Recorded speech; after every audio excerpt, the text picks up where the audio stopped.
Welcome back to another trade recap. Today is January the 27th. It's a Tuesday today. It's the day before FOMC and, of course, the day before a bunch of big tech reporting here in the markets. I'm currently down $800 to start off the week. I took a loss yesterday and then I had a smaller winner today. So let's go on to exactly the trades that I took so far coming into this week. As for the trades I took yesterday, sorry I wasn't able to upload a video. I was actually away from home, so that's why I didn't do the pre-market prep as well.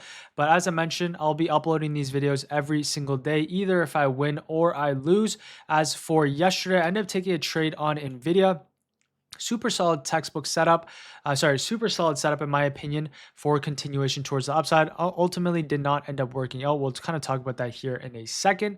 And then today I took a trade on Apple. This one in my opinion was really solid, higher time frame, relative strength, good technical setup. Actually ended up working out exactly what we wanted to do, but the IV was just super high with it having earnings on Thursday.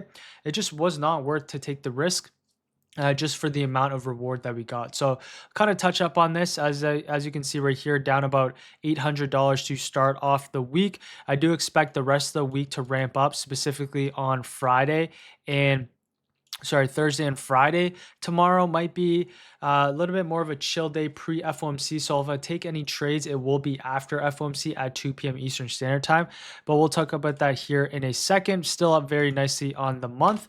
But now let's go on to the trades that I took. So this is the trade that I took yesterday. This was on Nvidia. $1,600 loss. And these are my executions here. So I ended up having a pretty good entry. The contracts went from about 290 all the way to 310. So I was about in $1,000 worth of profit, but then ultimately came back down. I never took any off at Hive Day because I wanted to see, of course, continuation up and towards that 189.80. And then ended up stopping out the rest as it broke underneath my key technical level because the market was flipping as well. So this is exactly what I was looking for. Now let's go on to kind of the overall thought process on what I was looking for coming into this day here on Nvidia.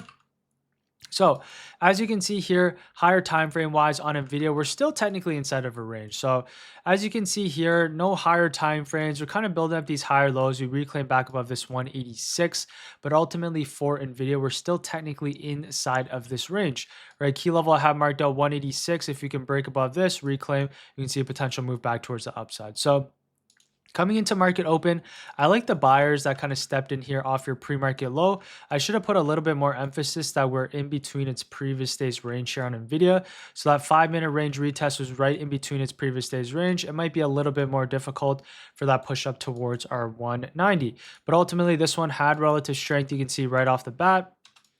We end up having a nice push towards the upside within the first couple of candles, right? Within the first really 3 candles, really solid push towards the highs compared to the QQQ, which was lagging just a little bit behind. This one was ultimately bullish as well.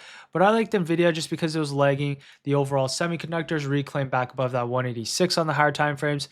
Now for Nvidia, what I'm looking for here is the 5-minute range retest. So you can see within the first really 6 minutes of market open, really solid push towards the upside. Now we're just looking for the retest of that 5-minute range high for this continued push back up and towards high of day plus your 189.60.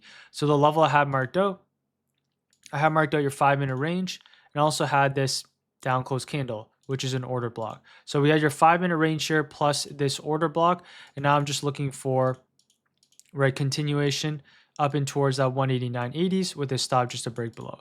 So as we play the tape, you can see price taps into our 5-minute range order block. Now all I'm doing is waiting for the reclaim back above for this continuation higher. So we get some buyers here. So we have a candle close that closed inside this order block. The very next candle had a candle close back above this order block. So now I'm just waiting for a little bit extra confirmation. We get it on this candle. Enter in right before this candle closes with a stop loss just to break underneath that 187.90s, looking for a push back up and towards that 189.90. So This was my overall thesis here on Nvidia. As you can see, price gravitated up in towards high of day, ultimately rejected off high of day, and then continued back down in towards that 188.30, and I'm getting stopped out. So the reason why I personally didn't take any profits off at high of day, it was number one, I only had 50 contracts, so I was in a little bit lighter size. Plus, I wanted to see some continuation up in towards our previous day highs, just based off of, right, if we look at the QQQ at this point, right? That could have been an area to take profits when Qs was rejecting off its previous day highs. But at this very moment, I like Qs for continuation. Nvidia did have room. Actually, before QQQ hit previous day highs, Nvidia was looking solid, and we actually had room up and towards that 190. So on the higher time frames, I was basically looking for the hold of that 186 for a trade up and towards that 190, which is the top of the range. It actually ended up hitting it today. But for Nvidia, this is my overall thought process. In my opinion, this was a nice little scalp trade, but too bad, no continuation, and ended up getting stopped out for a $1,600 loss, which is fine. So I'll take this on Nvidia. I think I did a great job kind of managing my risk. Only a $1,600 loss. I was up about 1,000 or something at one point, but as I mentioned, didn't take any profits because I was looking for Hive Day pop plus. Right, I was looking for continuation here as well. Now let's go on to the trade that I took today. And I kind of want to emphasize that it is very important to understand the overall context. So, one thing about Apple, or if you guys joined the pre-market prep this morning, I talked about IV, right? I talked about earnings coming up. I talked about the Fed meeting. When the implied volatility is high, it's very hard to trade options because you can get a nice underlying move like this. And normally these contracts should move, right? You can see it moved about $1 plus on the underlying. These contracts should move nice. These contracts usually should be about up 20, anywhere between 20 to 40%. But for something like today, the contracts, they only moved 10% max because the IV was so high. If you bought in at you and if you had a really solid entry and price, you wrote price all the way up in towards that 261, you would have made potentially 10% max. And your risk amount is a lot more just because of the IV. In reality, if this trade didn't end up working, it would have been closer to most likely like a 20 to 30% loss. So you're really risking 20 to 30% on the option contracts to make 10%, which of course, looking back on it is not worth it. So when you're trading with high IV environment, specifically today on Apple. And with earnings coming up, you just want to be very, very cautious. Apple does have earnings on Thursday after close.